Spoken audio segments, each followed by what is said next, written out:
Hi, just want to welcome everybody to this evening's Empower Hour. Tonight, we are delighted to have Cameron Brooks with us talking about the electrifying opportunity of microgrids. I would like to let you know about some upcoming events. In August, we will be hosting Susie Strife, who is the director of the Boulder County Office of Sustainability, Climate Action, and Resilience, also known as OSCAR.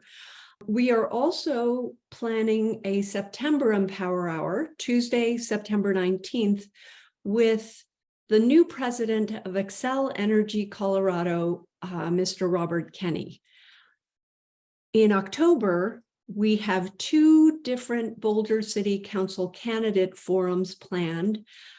They will specifically focus on climate and energy, and we are timing those to beat the arrival of ballots in mailboxes. So those will happen the first two Tuesdays in October, and that's the 3rd and the 10th of October.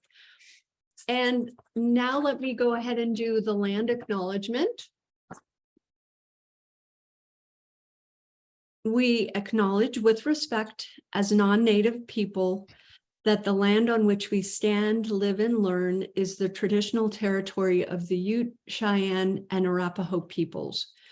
We also recognize the 48 contemporary tribal nations that are historically tied to the lands that make up the state of Colorado.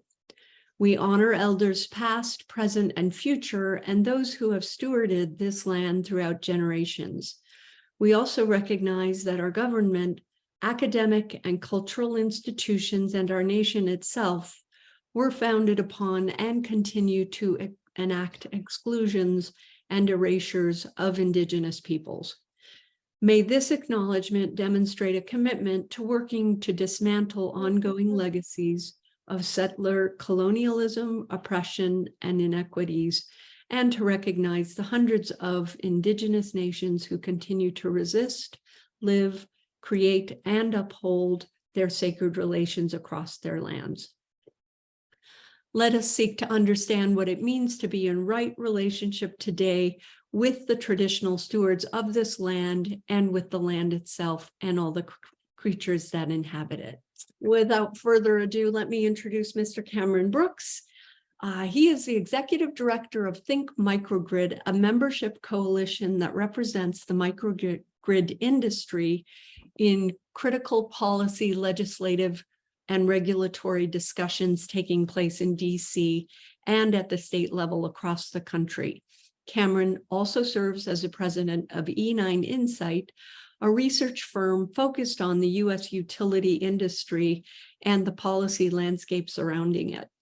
E9's clients include a wide range of technology companies, advocacy coalitions, and government agencies, including the Department of Energy and the Lawrence Berkeley National Labs. Cameron founded Tolerable Planet Enterprises, an advisory firm that provides regulatory engagement and business development services, including a strong focus on developing coalitions for distributed energy technologies and open markets. He has served in executive roles with clean energy companies and nonprofits, including Opus One Solutions, Tendril, Renewable Choice Energy, and the Clean Energy States Alliance. Cameron studied ecologic design at Yale University and holds an MBA from Cornell. E9 and Cameron are based here in Boulder, Colorado, where he is an avid skier and climber, but has hung up the paragliding for the time being. Thank you so much for being here, Cameron. Take it away. Great. Well, thank you. It's really nice to be here and, to have a chance to sort of share some thoughts with you. And so hopefully you're seeing the screen. I thought that, I might just talk for 10 or 15 minutes and share a little bit about who I am, what Think Microgrid is, what microgrids are in general, but then, really hopefully focus on more about, some immediate opportunities around that I think will have an impact on policy, but also potential for some really long-term policy changes. So yeah, that was kind of my thought here, and hopefully that leaves a good bit of time actually to just hear some questions from you. And I know you had Elisa Wood here recently, so also talking about microgrids. So hopefully it won't be too repetitive, but we were actually partnered together in building Think Microgrids. So it's kind of a nice complement. So yeah, the electrifying opportunity of microgrids, unfortunately, building off of one of the things that I think Elisa told you, sort of like, where is the microgrid market going? The advice that I remember her saying was follow the carnage.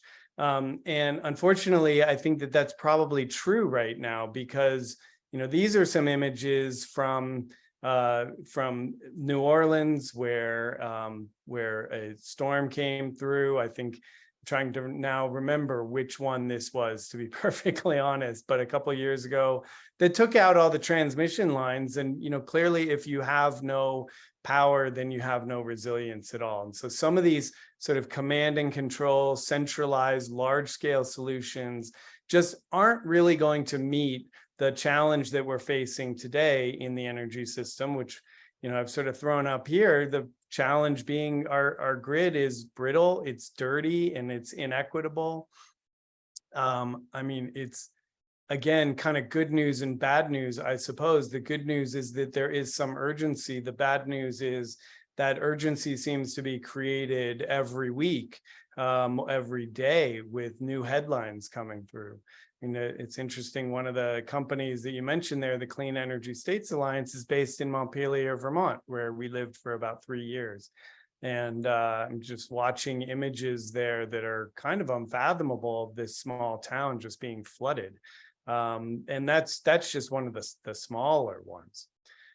So, I kind of come into this and think Microgrid as an organization is really rooted in the idea that, these aren't ideological interests, these aren't partisan concerns. It's just the urgent pragmatism that we face of, what are we going to do? How are we going to update our energy system, take advantage of the technologies that are out there today, which are, orders of magnitude more, offer orders of magnitude more capabilities than, even 10 years ago.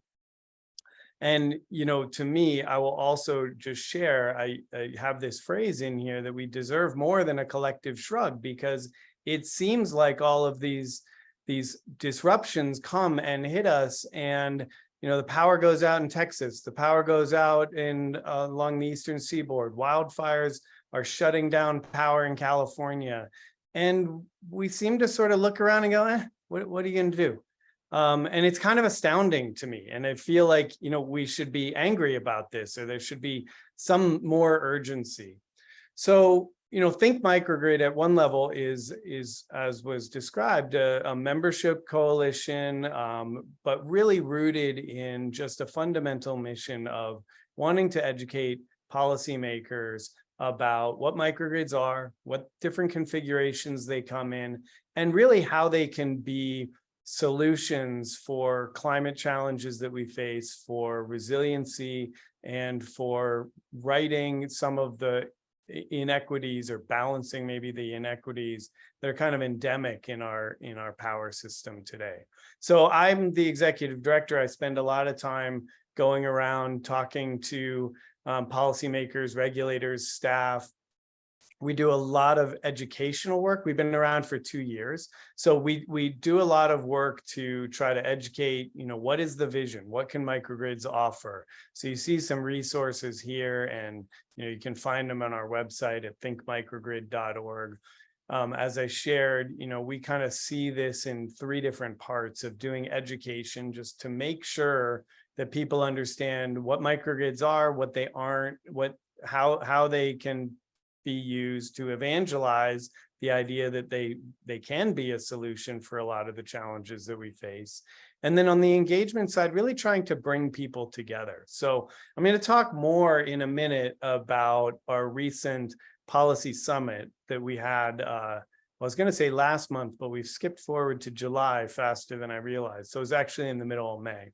But I'll come back to that. But it's events like that where we're trying to bring people together to have provocative but constructive conversations about what policy could look like, what some of the challenges are today. So, just to sort of level set for a second, I wanted to just talk about what we see, how I'm defining a microgrid. And it really starts with an intelligent cluster of distributed energy resources. And so what that means is that there is some kind of microgrid controller, some kind of intelligence that's built into the system. It's also a fundamental characteristic that it can operate independently. And so it can island from the grid, provide that really true resiliency of being able to know that your power won't go out. And then but it's also interconnected to the grid, and therefore it's interactive with the grid. And so these sort of three fundamental qualities of intelligence, independence, and interactivity then mean that you get benefits or big opportunities both under black sky conditions, but also under normal operating conditions, blue sky conditions, especially to be able to be integrating in things like clean distributed renewables, or to be meeting some of the challenges, which I know Elisa spoke to as well, of how are we going to power the EVs? And especially in areas where there isn't great infrastructure in the electric grid to be able to do it right now. So microgrids offer a great opportunity there.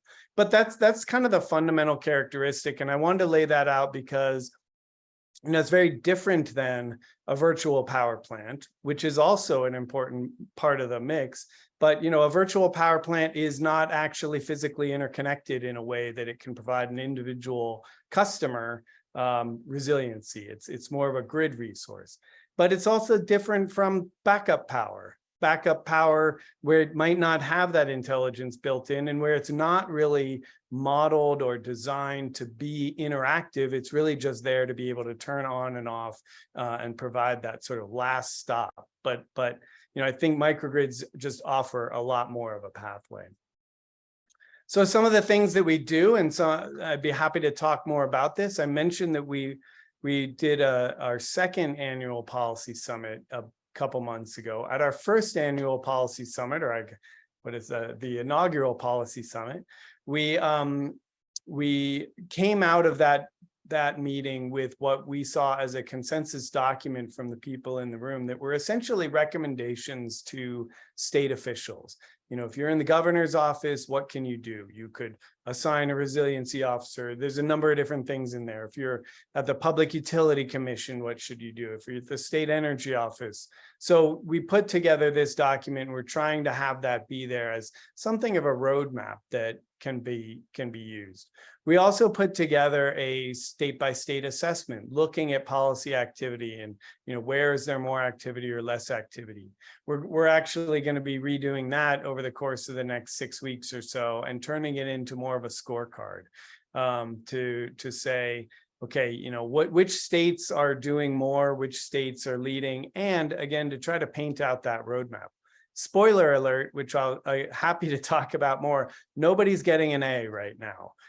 So I'll kind of be surprised if we even give a B+ to anybody on the policy side, and hopefully you'll understand a little bit more about why in a minute. Again, I know that Elisa, shared some of this, but I just thought it would be helpful to understand, what are we really talking about, and what's out there? And so there are essentially, by the way we count things up, and we have a research partnership with Wood Mackenzie, who I'm sure many of you are familiar with as a research firm, but some thousands of microgrids around the country right now. The vast majority of those, again, for reasons that, I think are largely rooted not in technology or in economics, but in policy. But the vast majority of those are single customer microgrids powering commercial and industrial facilities. And so these are places that, for any number of different reasons, because of sustainability goals, just basic economics, or again, the resiliency needs, have determined that, we're a grocery store. We don't want to throw out the inventory sitting on the shelf if a storm rolls through and the power goes out for a couple of days. And we can quantify exactly what that value is. So it becomes kind of an easy economic decision from that point of view. But it also leaves a lot of value on the table. In the sense that because it's kind of limited to just one customer, you're not getting the benefit of being able to have a true community microgrid that can be powering multiple customers in a more of a cooperative and integrated way. So that's kind of a quick introduction to Think Microgrid, what microgrids are. Again, I hope that we'll be able to just talk more, and I've got some other examples I'd be happy to share. But I also kind of wanted to just share a little bit of, so we've got microgrids and now we've got policy, and there's a question about, where's it going to go? So I mentioned, or it was mentioned, that I founded a company called E9 Insight about 10 years ago.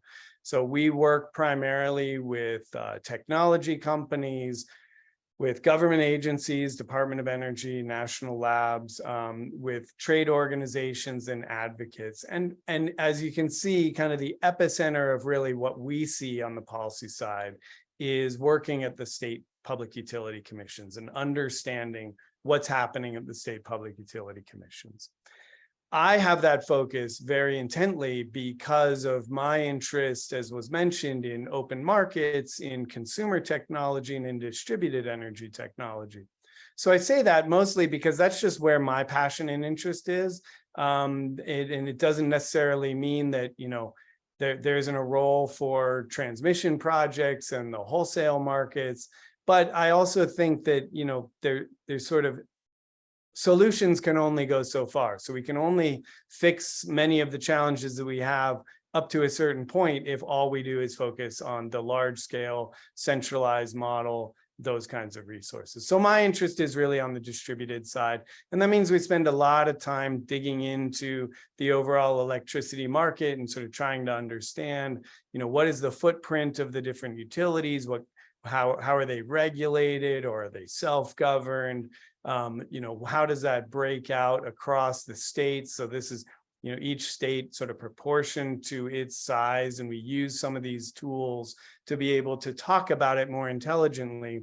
Here is the periodic table, which we actually use quite frequently, and it becomes a nice model. And the reason that I offer this sort of in this quick introduction is just simply that it's true that policy, especially at the state level, is very balkanized. It's very complicated, and each state is its own little universe. And so much like each element has its own properties, each state has its own properties as well, even though they can also be grouped into some, common families. But that doesn't mean that what happens in Arizona is going to happen in Nevada in the same way that, sodium is not going to react the same way to, well, now I'd have to think of another element, borium. And so it's just important to kind of understand that. And it maps largely to the geography around the country as well. And that maps, again, to the market structure. And thinking about things like, where they're competitive, wholesale markets or states that have tried to do some kind of restructuring versus those on the left that have, really just stuck with a vertically integrated monopoly market completely. But the fact remains that every state at the distribution level is a monopoly, and there is not competition in any state right now that is baked into the policy of the distribution system. But that does not mean, I guess I would offer, that the economics don't create just fundamental competition about, the choices that people can make about how they get their energy, what the qualities of that are, what the service levels are. And that's where microgrids are finding a lot of purchase in the market, because at the corporate level right now, there are many companies who are simply saying, we've got goals that can't be met with grid power. And so what are some of our other options? And those options turn out to be quite feasible. So the other thing that I think is just worth noting and calling out then are the utility companies. It's sort of a truism or I don't know what the right term is, to be perfectly honest. I'll say it's one of my little pet peeves when I go to conferences around the country. There will often be a consultant who will stand up and say something like, boy, the world is really complicated. There's 3,000 utilities out there. And while that's true at a literal level, no one, I think, is thinking that the city of Longmont's municipal utility is setting policy. It really comes down to the dozen or so big utility companies that are driving most of the industry, and that are presenting some of the challenges around what I'll call some fundamental fault lines in the policy tectonics. And so this is all of this relates back to why I think that microgrids hold the potential to radically transform what our energy policy landscape looks like. So you can see some of the questions that I've laid out there in terms of some of the issues that we're tracking, meaning grid modernization. What investments are going into the basic poles and wires? And there's a fundamental question: is it going to be open, and is it going to be flexible? Can I connect whatever I want to and be able to know that there's good service quality on the other side? I know that one of our members and Think Microgrid loves to share that, one of the scariest days of any of their project is when they take this very sophisticated, highly digital technology that they've put into the microgrid, and they connect it to an analog distribution grid that probably is one of the bigger threats to their system. On the distributed side, can you choose your own energy resources? Do you have some control over your energy destiny? Electric vehicles, I think, are going to have the potential again to just radically transform the kinds of demand that is going to be created and how we meet that.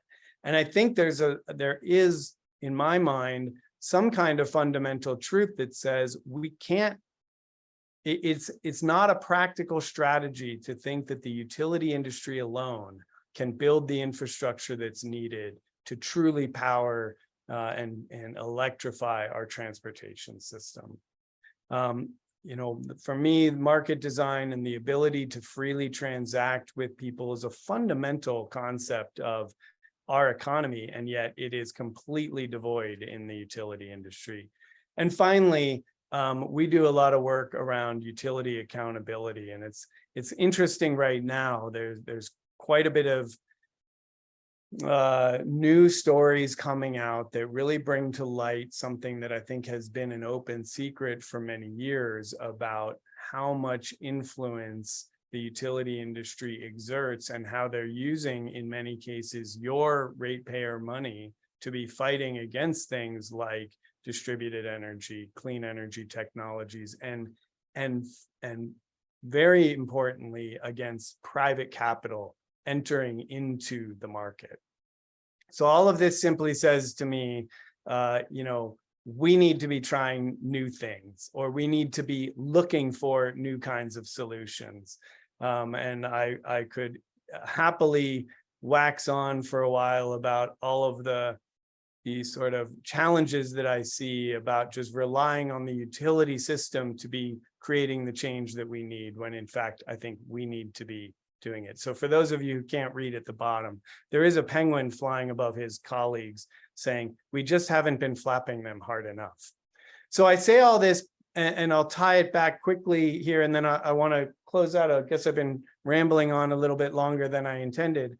But fundamentally, there is this challenge of having strange economic gravity, where utility makes money by investing capital.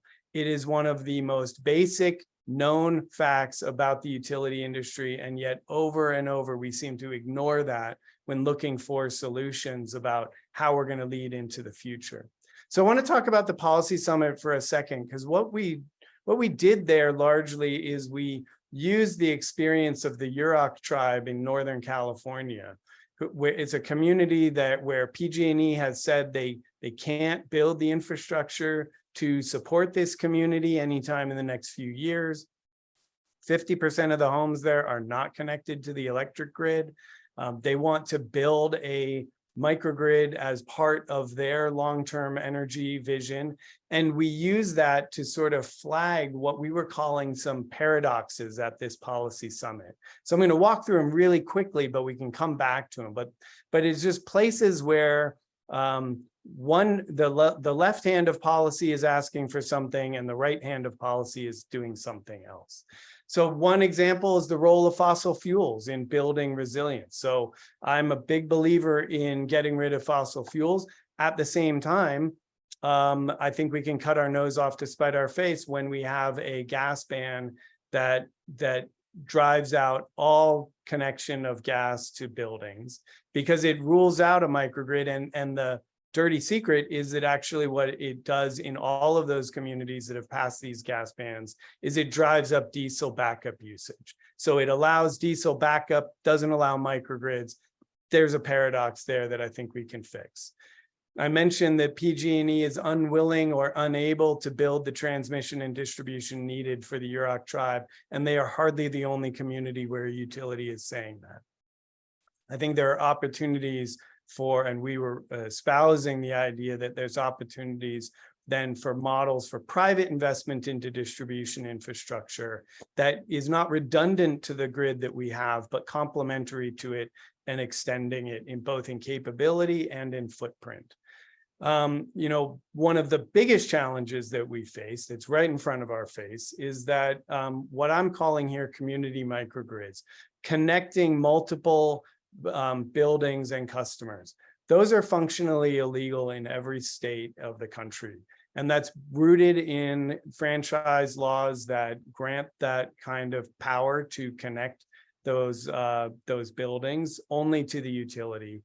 And those utilities are unwilling to or have demonstrated either unwillingness or very slow moving to actually try to build those capabilities. We've talked a little bit about export value as an important component of a microgrid development. And again, the fact is, while there are some opportunities to connect to wholesale markets in those areas that have them, and while there are some tariffs that have been developed that are very poorly utilized and poorly designed in many cases, there isn't an open market for microgrid exports. And so it becomes a real challenge for that to be built into the economics of a microgrid development and broadly of the system that we want to create.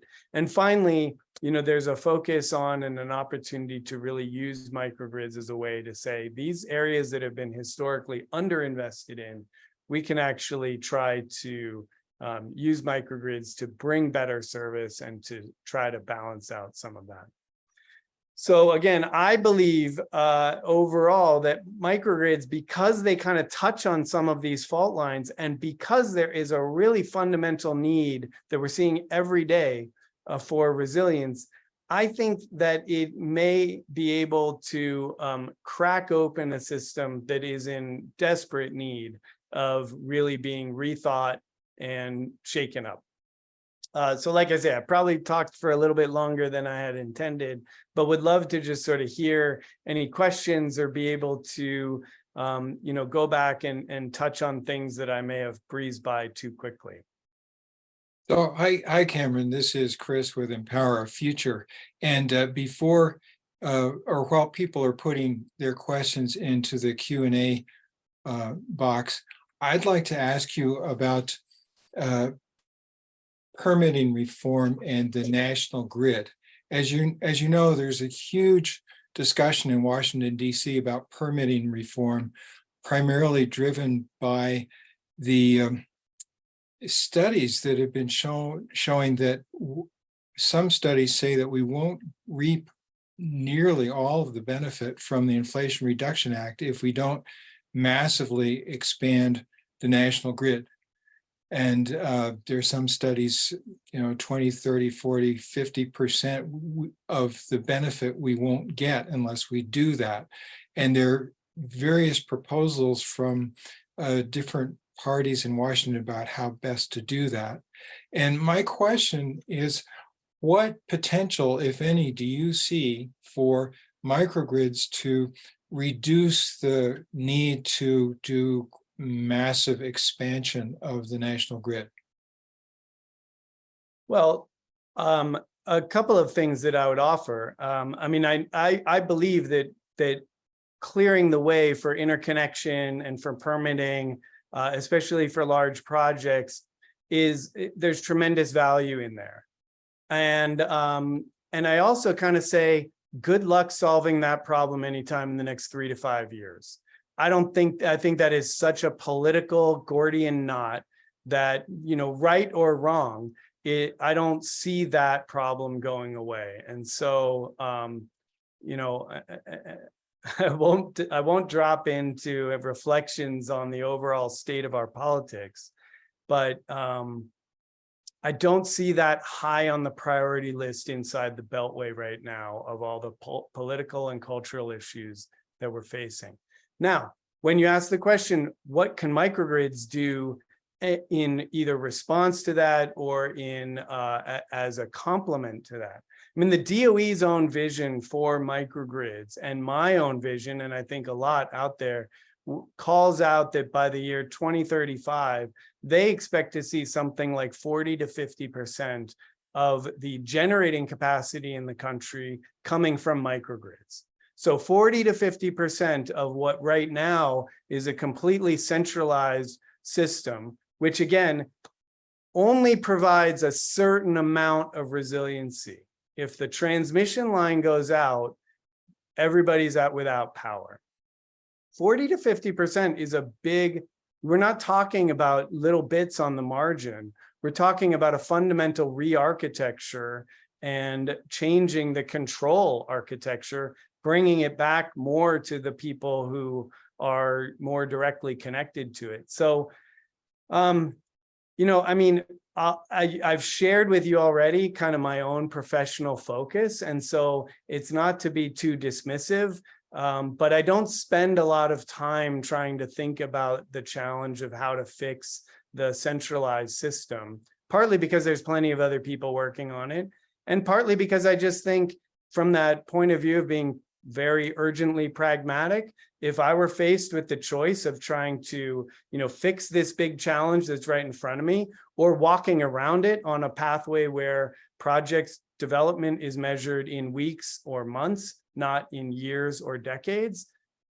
and knowing that we have these urgent challenges, I'm going to go with the path that I think is faster and holds the greatest potential. And I think that's on the distributed side. Thank you very much. And I'm seeing some questions appearing in the Q&A box. Are you able to see those and answer those? I am, yeah. Great. Although Thank the you. first one, it's got a lot of text there. Let me get a second. I'd like everyone to okay, so KK has an article coming out, which is a great article, at least the first version of it that I saw. Question, Sonova got shut down in California for proposing a microgrid utility. I heard they got funding for new projects in other states. Well, so let me, for those of you who may not know, Sonova is I think they're the second largest solar installer in the country, but they're one of the large ones. They're a member of Think Microgrid, and they had made a proposal in California. And this is where I talk about distribution infrastructure being either extending or complementing the grid.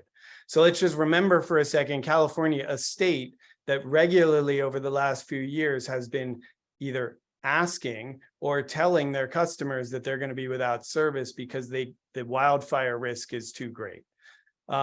Sonova came in with a proposal in partnership with a major development company, a nationwide development company, to say, we want to build planned communities, and within that community, we want to have our own energy infrastructure, and we essentially want to have a microgrid that will interconnect to the larger grid.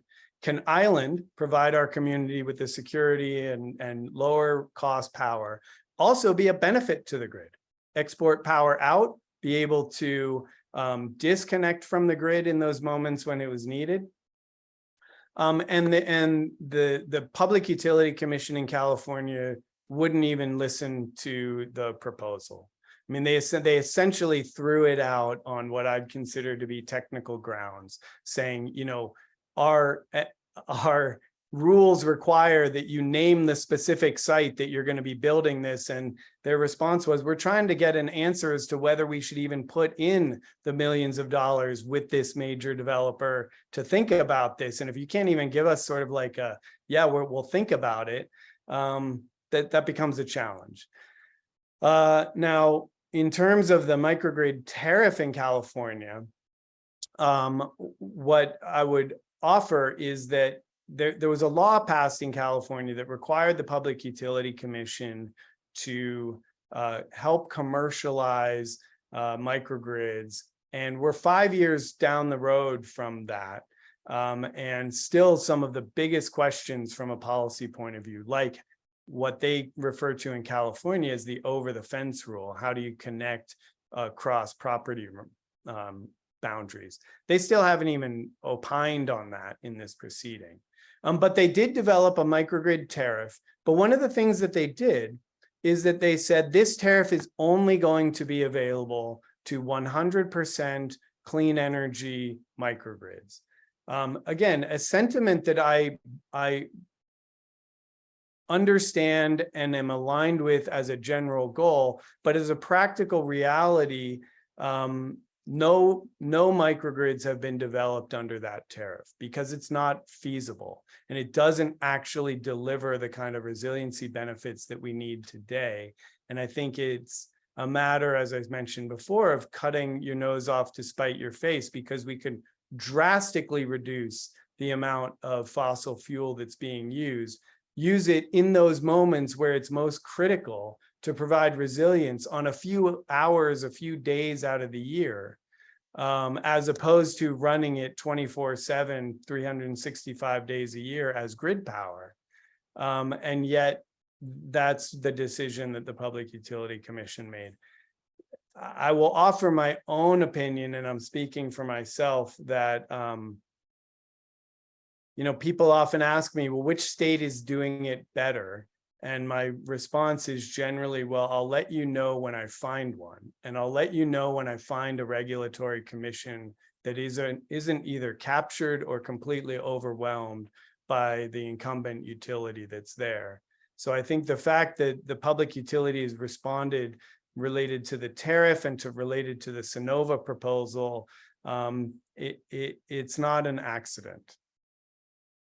So, and then there's a question about which specific report put DER at 40%. It's not so much a specific report. This is actually part of, and you know, I'm sure there are many reports out there that would make some actual predictions, but this is from the DOE's microgrid research strategy assumes that in that there will be that high level of penetration, and that's what they're building a lot of their programs around.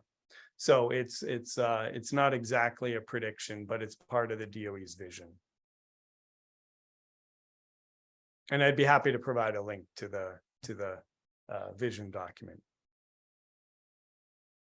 So Cameron, in your vision of the path forward for microgrids, what are the key important steps? Well, great question. I mean, one of the key important steps that hopefully we're making some kind of attempt to address is just to have some education about, you know, what's possible today. And it's a little startling how, or maybe it's not startling, but it's clear that there really is that need, that many people in this industry or the regulators who are overseeing the industry don't actually understand how far the technology has come and what it's really capable of. And the idea that, you know, entire businesses can run themselves with really sophisticated equipment using their own capital, so they're not having an impact on rates or on the ratepayers.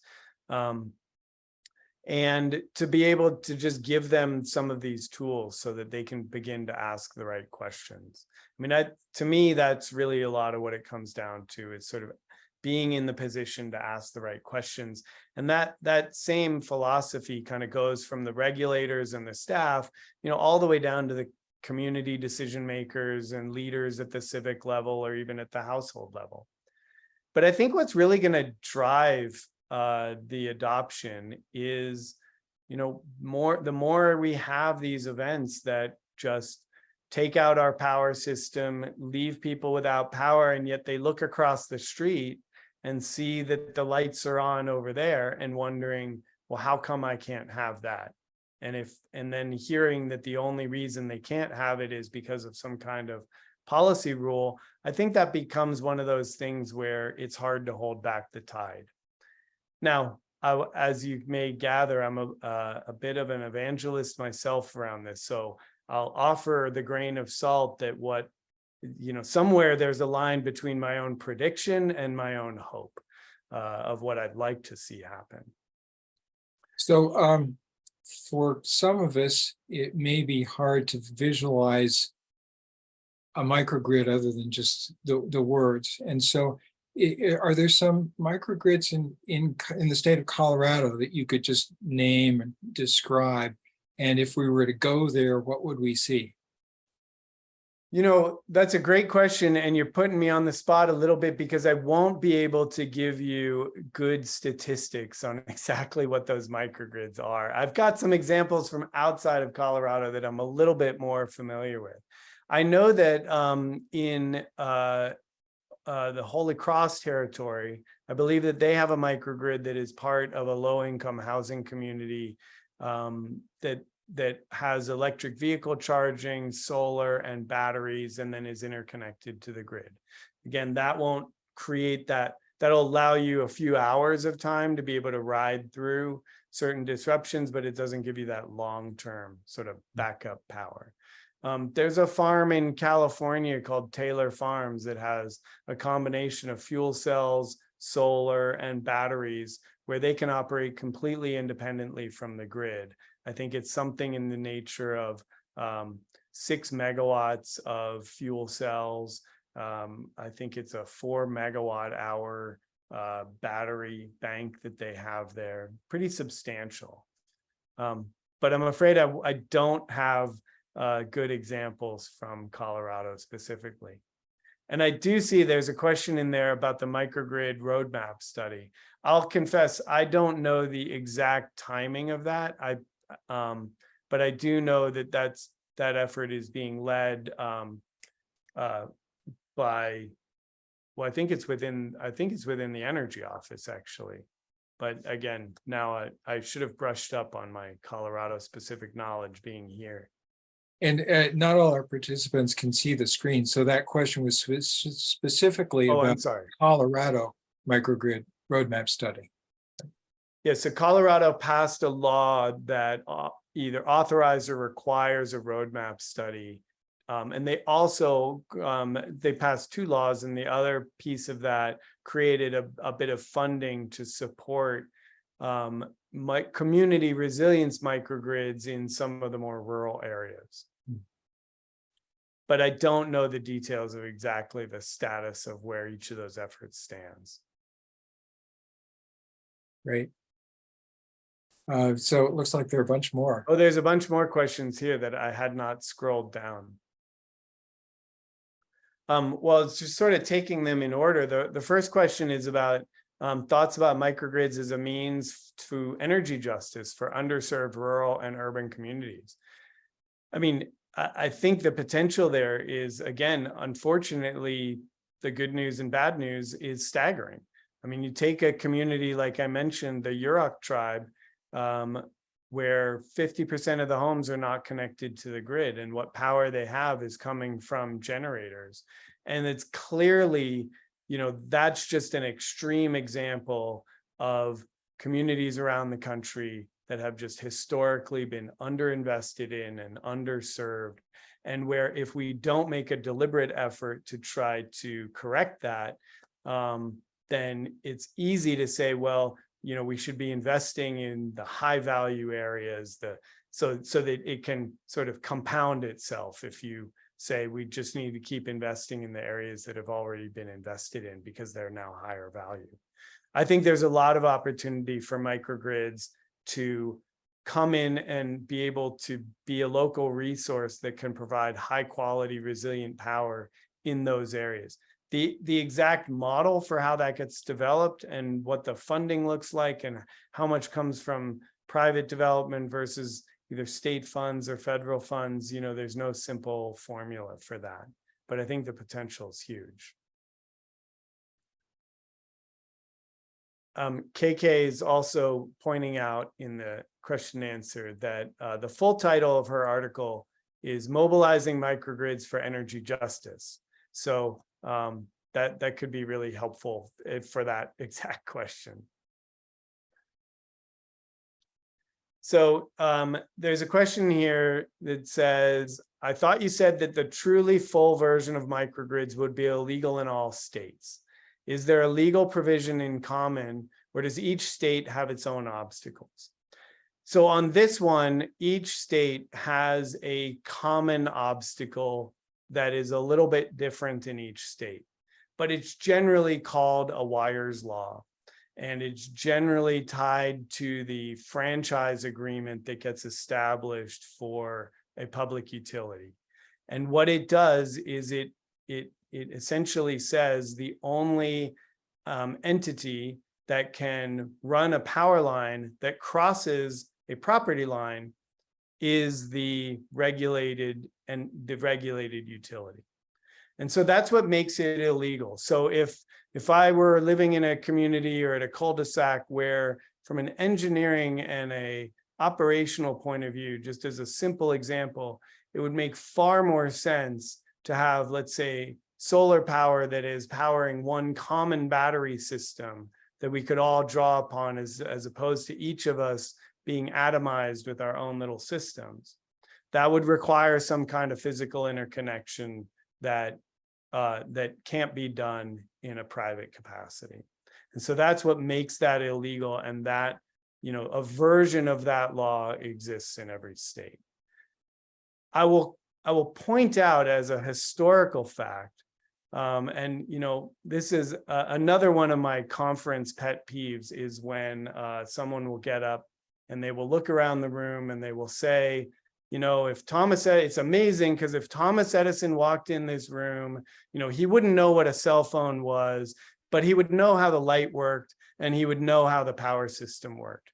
And they typically say it a little bit smugly. And I typically, in the back of my mind, say, and he would be irate at us. And he would be so disappointed at us to say, I started and I innovated and I gave you this thing and you haven't done anything with it for 100 years. How could that be?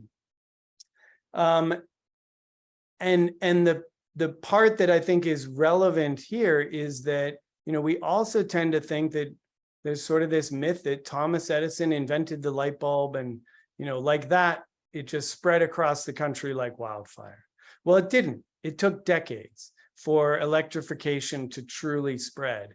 And when Thomas Edison built his first power plant, I think it was his 15th attempt to get permission from the city board in New York to be able to run his power lines, because he couldn't bury power lines that went, you know, across public right-of-ways, because the only companies that were allowed to do that were the gas companies.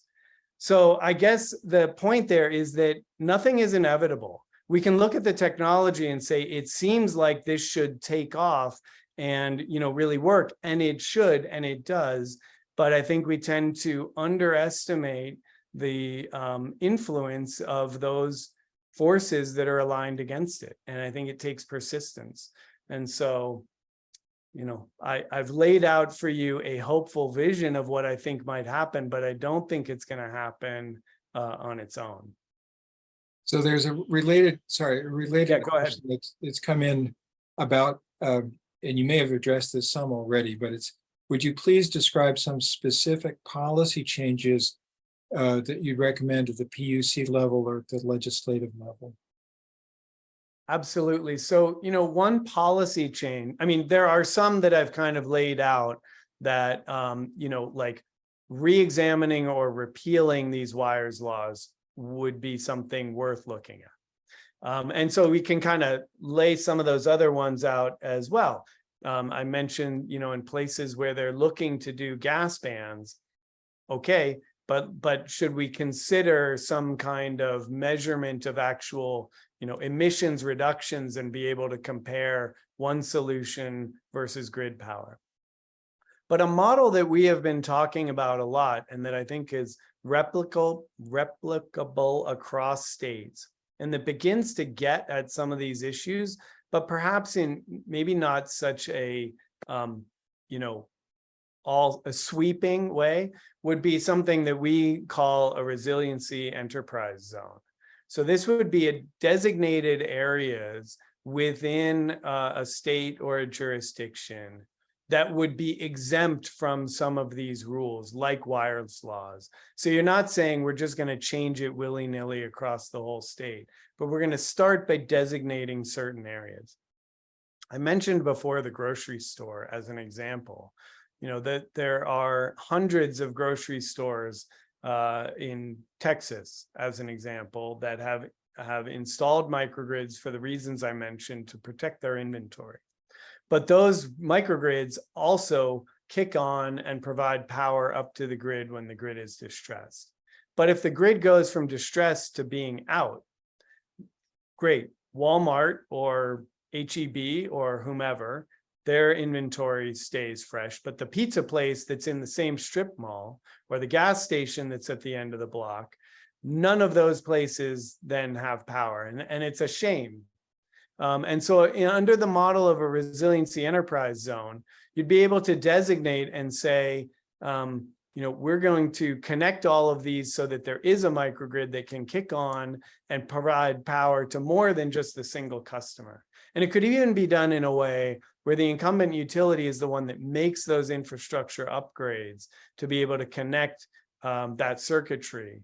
But under a model where once the power goes out, then those parties are allowed to share that power. So that's one model, would be, again, this resiliency enterprise zone that I think could be applied in a lot of areas that are vulnerable.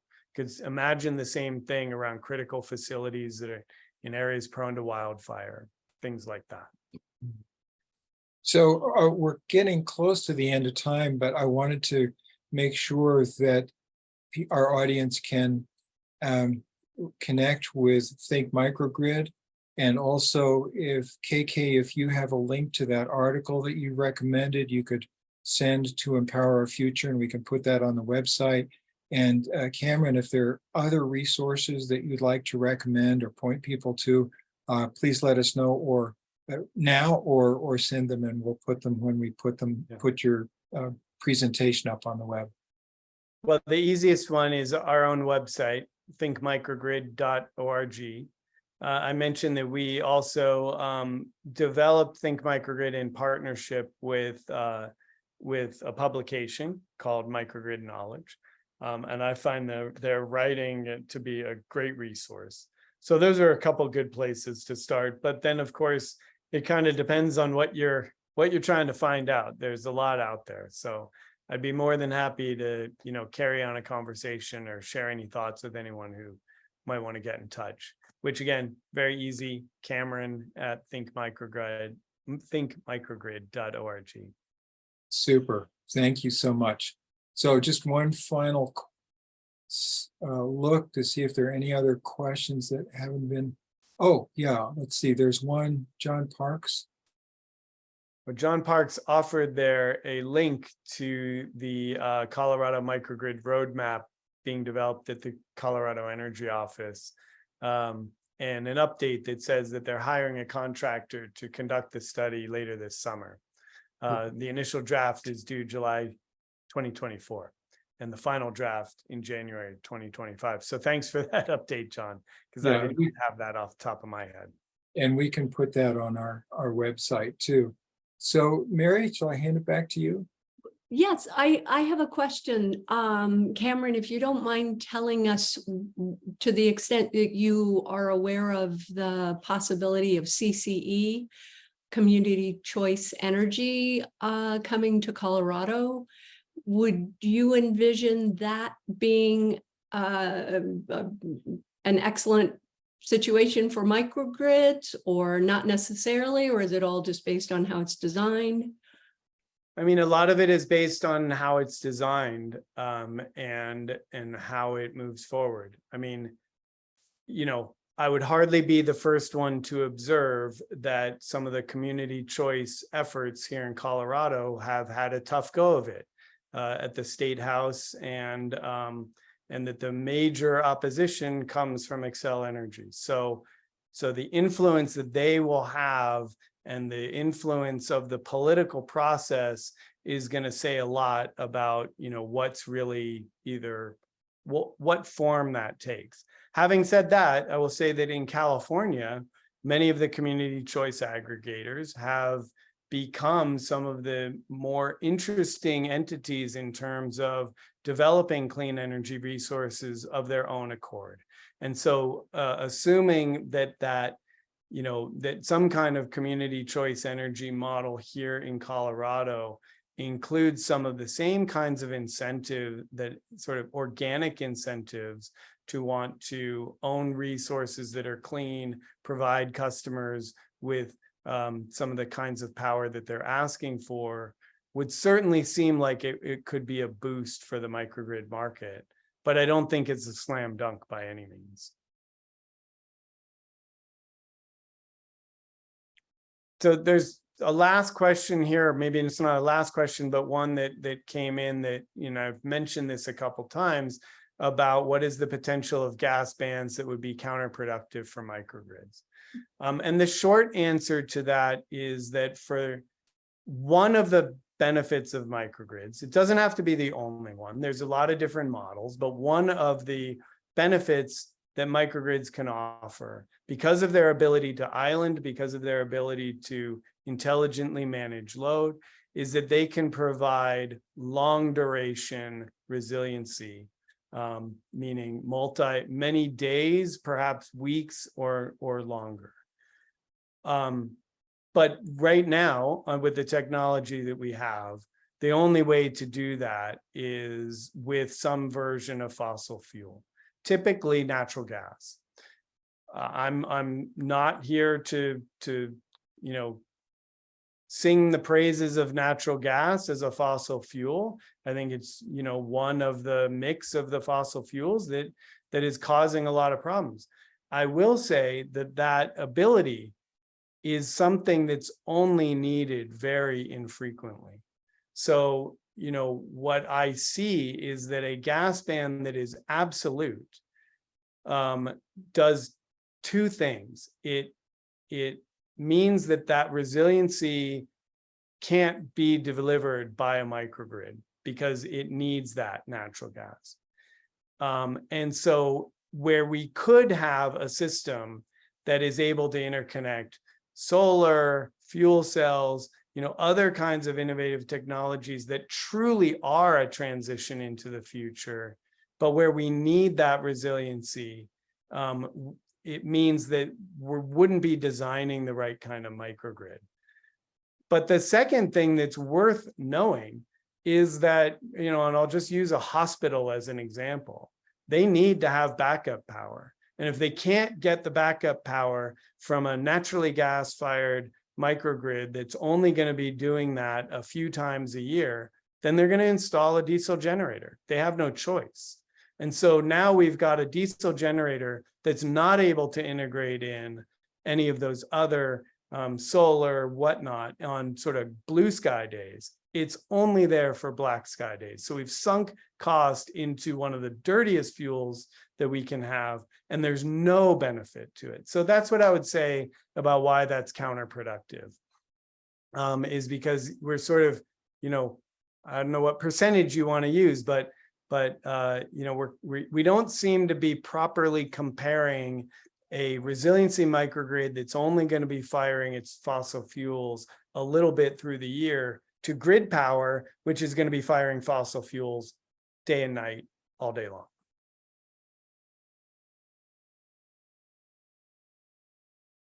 Great, Cameron. Thank you so much. So interesting. Really appreciate your time and expertise. I'm not sure, there may still have some questions come in, but if we do, are you willing to stay another few minutes if we've got any other? Yeah, absolutely. You know, would be happy to answer a few more questions. Like I say, happy to you know, field questions by email or anything like that down the road. So Great. yeah, I really appreciate what you guys do over the years, and you know, it's fantastic to have a local network like this here in Boulder, and it sounds like nationwide as well, virtually. So I appreciate you having me on. Well, again, we thank you so much. And I also want to thank the other members of the Empower Our Future communications team who are all integral to making these Empower Hours happen. That would be Paul Cullen, Chris Hoffman, and Steve Whitaker. Thank you, guys. And once again, I'm going to remind everybody that in August, we've got an Empower Hour on Tuesday, the 8th. Susie Strife, director of the Oscar Boulder County Office of Sustainability, Climate Action, and Resilience will be joining us. In September on the 19th, there'll be a conversation with Excel President Robert Kenny. And then on October 3rd and 10th, we will have Boulder City Council candidate forums. And a reminder too, that this video and videos of all of our former, I'm sorry, not former, but our past Empower Hours is on our website. So look there, check out the list of events that we've got recordings of, some really interesting topics. And in the next day or so, we'll have this Empower Hour video with Cameron up on our website. So thanks so much for joining us tonight. And again, thank you so much, Cameron. We appreciate your time. My pleasure. Thank you.